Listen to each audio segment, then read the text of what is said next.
Bismillahirrahmanirrahim. Allahumma inni as'aluka ilman nafi'a. Oh Allah, I ask you for beneficial knowledge. Welcome back, kids. Hope you guys are all enjoying good health. Today, our topic is breathing process. Breathing process and humans. Basically बात करेंगे हम लोग यहाँ आज कि इंसान सांस कैसे लेते हैं। सांस लेने में हम लोग जानवर भी सांस लेते हैं, पौधे सांस लेते हैं, तो पौधे इंसानों की तरह सांस नहीं लेते। So that's why the you can say पौधों के सांस लेने को हम गैशियस एक्सचेंज, क्योंकि वो सिर्फ गैसेस को एक्सचेंज कर रहे होते हैं, तो वो सांस ले रहे होते हैं।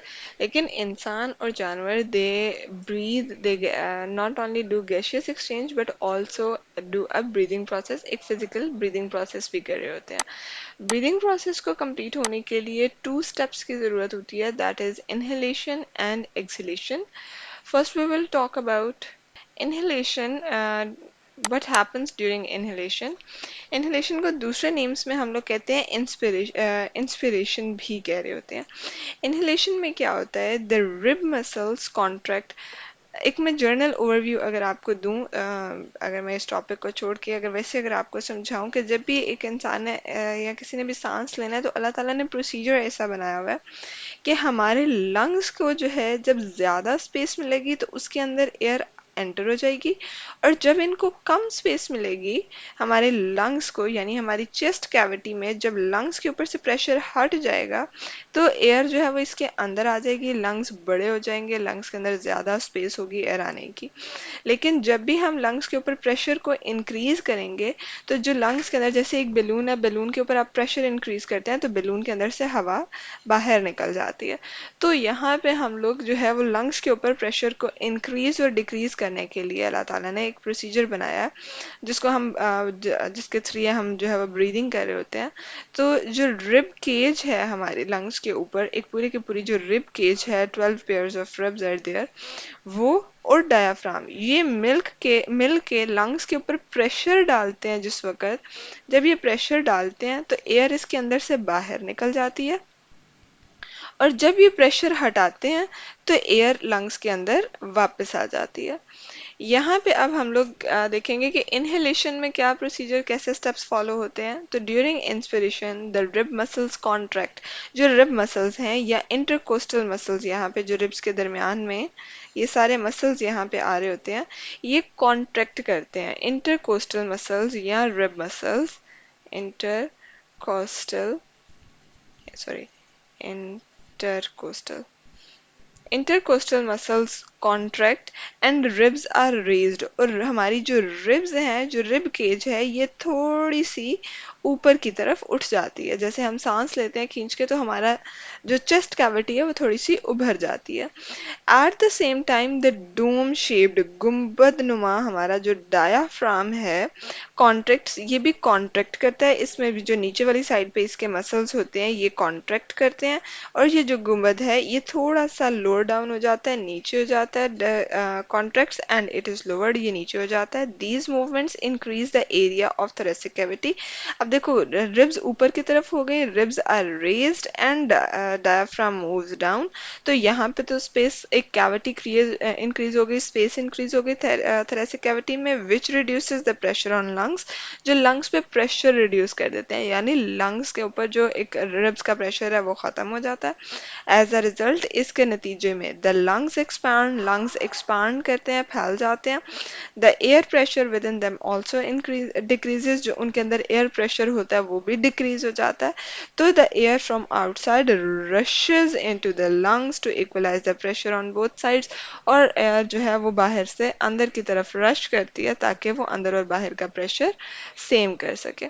इसी तरह से एक्सहेलेशन प्रोसेस में what happens during exhalation process, after the gaseous exchange in lungs the impure air is expelled out. जब एयर अंदर आती है एल्वियोलाई में, वो कैपिलरीज के दरमियान, कैपिलरीज और एयर सैक्स के दरमियान गैसियस एक्सचेंज होता है, and the lungs and sorry, gaseous exchange in lungs happens and impair air is expelled out during exhalation. Exhalation के दौरान वो इम्प्योर एयर जो है यानी कार्बन डाइऑक्साइड वाली जो एयर है वो हम बाहर निकाल देते हैं। The rib muscles relax. What happens? It actually in this process, rib muscles relax, bringing the ribs back to the original position. वो original position में वापस आएंगी, ribs नीचे की तरफ चले जाएंगे। जब ribs नीचे जाएंगे, lungs के ऊपर pressure increase हो जाएगा। Same is the case with diaphragm muscles also relax. जो diaphragm muscles पहले contract हुए हुए थे, अब वो relax हो जाएंगे, तो diaphragm वापस ऊपर की तरफ अपने dome shape को जो है वो मेंटेन कर लेगा। This reduces the space in chest cavity. अब देखो डायफ्राम भी ऊपर चला गया, रिब्स भी नीचे आ गई, तो चेस्ट कैविटी में स्पेस जो है वो रिड्यूस हो गई।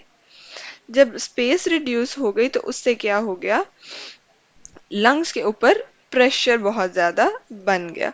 लंग्स के ऊपर जब प्रेशर बनेगा तो उससे लंग्स जो है वो लंग्स के अंदर जितनी भी एयर है वो सारी की सारी फौरन से माउथ और नोज के थ्रू बाहर आ जाएगी। The lungs contract and the air is expelled out of them. Air उनसे बाहर आ जाएगी। सेम इज द केस कि जैसे हम किसी बैलून को जो है वो ब्लो करते हैं और फिर उसके बाद जब उसको कंप्रेस करते हैं तो उसकी हवा सारी की सारी बाहर आ जाती है। इसके बाद अब हम लोग कुछ इंटरेस्टिंग फैक्ट्स पढ़ते हैं ब्रीदिंग से रेलिवेंट। ह्यूमन, एक हेल्दी ह्यूमन जो है, एक एडल्ट ह्यूमन जो है वो नॉर्मली 1 मिनट के अंदर 16 से 20 बार जो है वो ब्रीद करता है, सांस अंदर और बाहर निकालता है in normal circumstances that is at rest. देखिए यहाँ पे नॉर्मल सर्कमस्टांसेस की बात इसलिए की गई है कि बहुत सी चीजें जो है वो ब्रीदिंग को अफेक्ट कर रही होती हैं। और ब्रीदिंग को अफेक्ट कैसे करती हैं? ब्रीदिंग हम अपनी मर्जी से कंट्रोल नहीं कर सकते हैं for a very long period. Breathing is not controlled by ourselves because it is an involuntary.